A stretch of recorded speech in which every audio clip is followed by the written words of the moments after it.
Si vous arrivez à prendre la posture une minute, même une minute, vous pourrez la prendre 10 minutes, puis une demi-heure, puis une heure. L'important, c'est que vous ayez pu prendre cette posture ne serait-ce que quelques secondes correctement.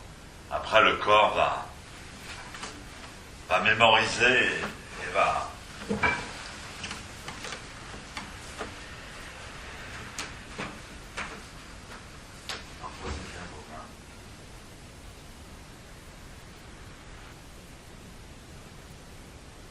Alors c'est c'est unique l'enseignement du zazen tel qu'il a été transmis par les Bouddhas depuis 2500 ans. C'est unique et d'une simplicité incroyable. Tout consiste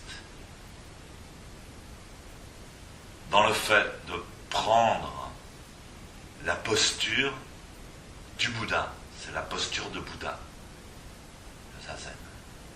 C'est la posture des Bouddhas.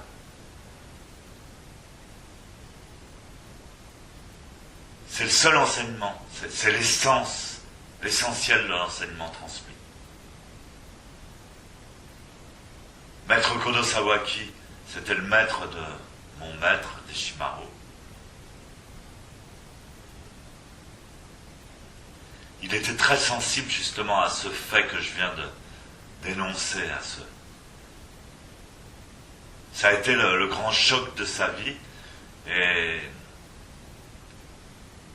il avait décidé de devenir moine. Il était tout jeune. Il a marché pendant plus de 1000 kilomètres pour aller jusqu'au temple, le grand temple de Eiji.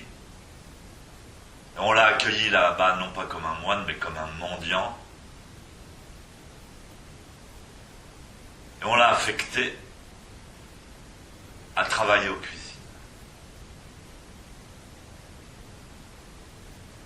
Mais il n'était pas moine. Il n'avait pas reçu l'ordination.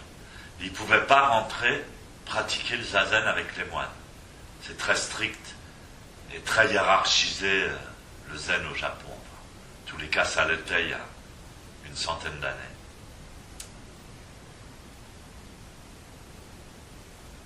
Et lui, il rêvait de pratiquer le zazen. Il avait comme un instinct qui lui disait, mais le zazen c'est très important, mais il ne savait pas pourquoi ni comment. Mais des fois, il regardait les peintures, il regardait à travers la porte du dojo pour voir ce que faisaient les moines, etc. Et un jour, qu'il était seul dans les cuisines, pendant que tous les moines étaient en train de faire zazen, eh bien, il s'est assis sur un sac de riz et il s'est mis en lotus et il a commencé à prendre la posture du Bouddha tout seul. Et puis ce jeune Kodo Sawaki, ce jeune mendiant qui était accueilli chez les moines, il se faisait tout le temps crier dessus. Au Japon, ils sont très sévères avec ceux qui sont inférieurs en hiérarchie. Va chercher ci, va chercher ça, Sawaki. Si, qu'est-ce que t'as fait? Nettoie ça, nettoie ci.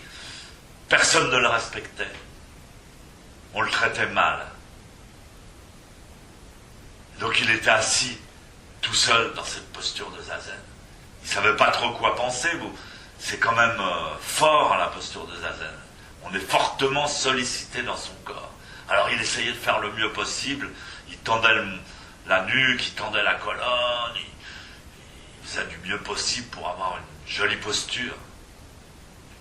Et tout d'un coup, un des supérieurs du temple rentre dans la cuisine par hasard et le surprend assis en zazen.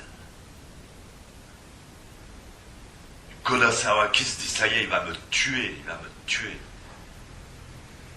Et au contraire, le supérieur du temple joint les mains et salue respectueusement Kodo Sawaki. Et là, il a eu le flash de sa vie. il a pris conscience de la valeur, de la puissance, de la majesté de cette posture de Bouddha en soi. Il a compris que c'était la chose la plus précieuse au monde. Alors le processus, on apprend des techniques. Nous, on n'est pas des Bouddhas, on est des êtres humains. D'humbles êtres humains, et on essaye. La technique, c'est d'essayer d'imiter le Bouddha, de singer comme un singe.